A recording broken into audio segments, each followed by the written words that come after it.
ওয়ালাইকুম পঞ্চম শ্রেণীর শিক্ষার্থীবৃন্দ, আশা করি ভালো আছো। আজকের এই ভিডিওতে আমরা তোমাদের বাংলা বইয়ের 15 নম্বর পাঠের যে কবিতা সংকল্প, সেই সংকল্প কবিতার অনুশীলনী সমাধান দেখব। পৃষ্ঠাটা হচ্ছে 86, 87, 88 এবং 89 পৃষ্ঠা। চলো আমরা সমাধানে চলে যাই। তো এখানে 1 নম্বরে দেখতে পাচ্ছ লেখা রয়েছে শব্দকুঁজি। পাঠ থেকে এমন শব্দ খুঁজে বের করি যেখানে দুটি শব্দ মিলে একটি হয়েছে। অর্থাৎ এমন শব্দ বের করতে হবে যে দুইটি শব্দ মিলে একটি শব্দ তৈরি হয়েছে। এই কবিতা থেকে বের করার কথা বলেছে। চলো আমরা এর উত্তরটা দেখে নিই। এর উত্তর হচ্ছে ঘূর্ণি যোগ পাক সমান সমান ঘূর্ণিপাক। এটা কিন্তু তারা দিয়ে দিয়েছিল। এরপরে যুগ যুগ অন্তর সমান যুগান্তর, দেশ যুগান্তর সমান দেশান্তর, বিশ্বযুগ জগৎ বিশ্বজগৎ, যুদ্ধ যুগ জাহাজ যুদ্ধ জাহাজ, সিন্ধু যুগ যান সিন্ধু যান। শিক্ষার্থীরা, এরপরে 2 নম্বরে রয়েছে যুক্তবর্ণ বাঙ্গি নতুন শব্দ ও বাক্য। শিক্ষার্থী বন্ধুরা, এরপর 2 নম্বরে রয়েছে যুক্তবর্ণ বাঙ্গি নতুন শব্দ ও বাক্য তৈরি করি। এখানে কয়েকটি যুক্তবর্ণ দেওয়া হয়েছে, সেগুলো ব্যঙ্গে একটি শব্দ এবং সেই শব্দ দিয়ে একটি বাক্য রচনার কথা বলা হয়েছে। চলো এর উত্তরে আমরা চলে যাই।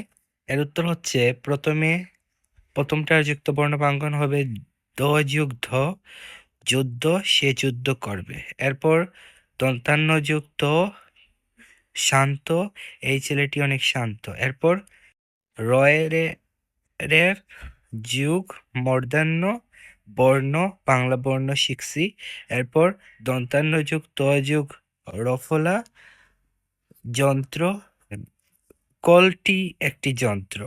এরপর দন্তান্ন যুগ ধ অন্ধ, অন্ধ মানুষকে সাহায্য করা উচিত। এরপর দন্তাস্য যুগ ব স্বপ্ন, আমি বড় হওয়ার স্বপ্ন দেখি।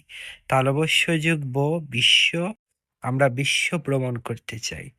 দন্তান্ন যুগ দ যুগ রফলা চন্দ্র, চন্দ্র রাতে সুন্দর লাগে। এরপর 3 নম্বরে রয়েছে প্রশ্ন, কবি বদ্ধ করে থাকতে চান না কেন? যুগান্তরে গণ্ডি পাখি মানুষ ঘুরছে বলতে কি বোঝানো হয়েছে? কিসের আশায় মানুষ মরণকে বরণ করছে? সাগরে মানুষ কি কি ধরনের সাহস দেখাচ্ছে? কবি কোথায় কোথায় যেতে চান? চলে প্রশ্নগুলোর উত্তর হচ্ছে কবি বদ্ধ করে থাকতে চান না কেন? এর উত্তর সংকল্প কবিতায় কবি বদ্ধ করে থাকতে চান না, কারণ তিনি জগৎটাকে ঘুরে দেখতে চান, কেমন করে মানুষ যুগ থেকে যুগান্তরে পাড়ি দিচ্ছে, দেশ থেকে দেশান্তরে ছুটছে তা তিনি দেখতে চান, জানতে চান কিসের নেশায় বীরেরা মৃত্যুকে বরণ করছে, ডুবুরি মুক্তা সংগ্রহ করছে।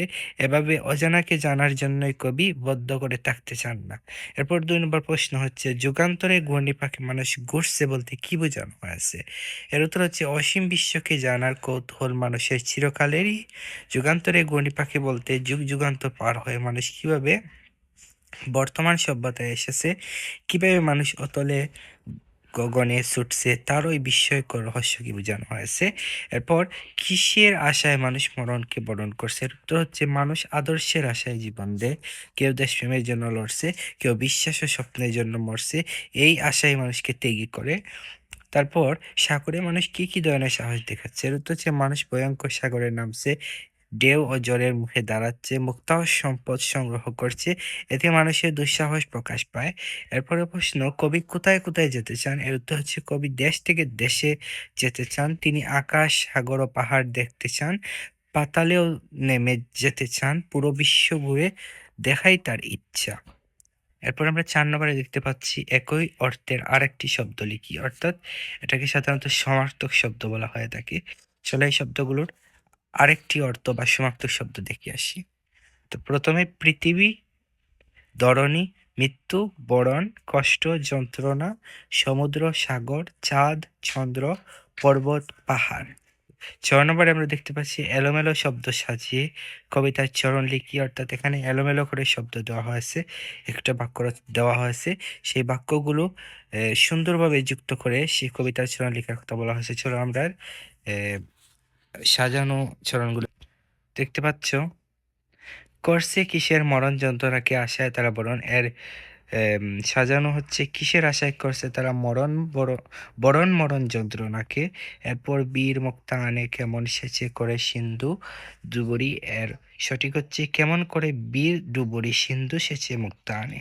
এরপর উতলে সাগর জুড়ে ওঠে টানলে জোয়ার বানে। কেমন কেমন জুড়ে টানলে সাগর উতলে উঠে জোয়ার বানে। এরপর মুঠোয় দেখব পুরে হাতের বিশ্বজগৎ আমি আপনার। এর সঠিক হচ্ছে বিশ্বজগৎ দেখব আমি আপন হাতের মুঠোয় পুরে।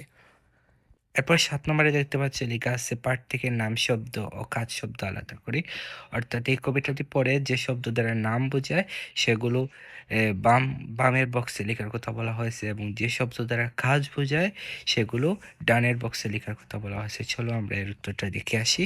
দেখতে পাচ্ছি শিক্ষার্থীরা, নাম শব্দ হচ্ছে মানুষ, দেশ, জগৎ, সাগর, পাহাড়, আকাশ, চাঁদ, তারকা।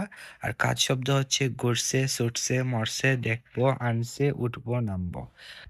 এরপর ৮ নম্বরে আমরা দেখতে পাচ্ছি লেখা আছে নিচের শব্দগুলো কোনটি কোন সময়ে ঘটছে তা আলাদা করি।